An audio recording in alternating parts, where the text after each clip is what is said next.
bölgede bunu en iyi yapan bünyeye biz sahibiz. Gaziantep Büyükşehir olarak.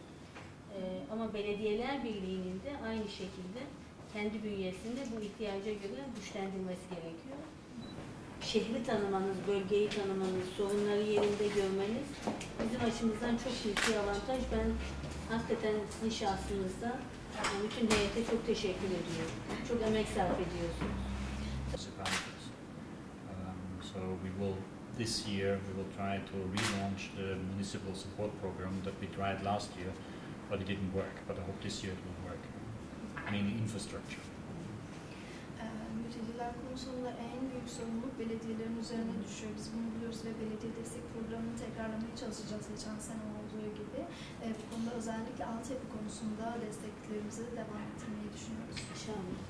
Well, we Brussels, where we discussed all these issues, and we agreed by and large on a concept of how to move forward. So main focus is education, and more school buildings, more support to the education sector.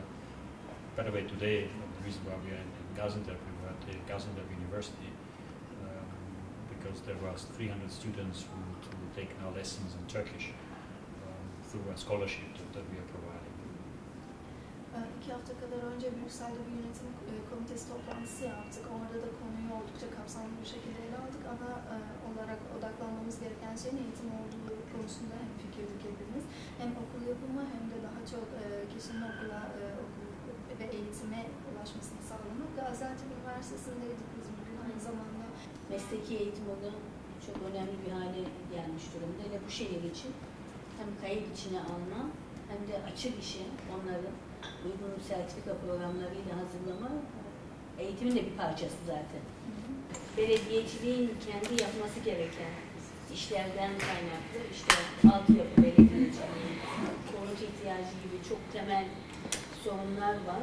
Bunu yönetmek lazım ama bir de sosyal içerme dediğimiz mültecilerle birlikte yaşamın getirdiği sosyal projelerin çok ciddi desteklenmesi gerekiyor. Onların Türkçe öğrenmesi gibi çok temel ihtiyaçları bir an önce iyi organize etmek ve iyi projelendirmek gerekiyor. An educational program, which I think is 65 lira for boys and 70 lira for girls.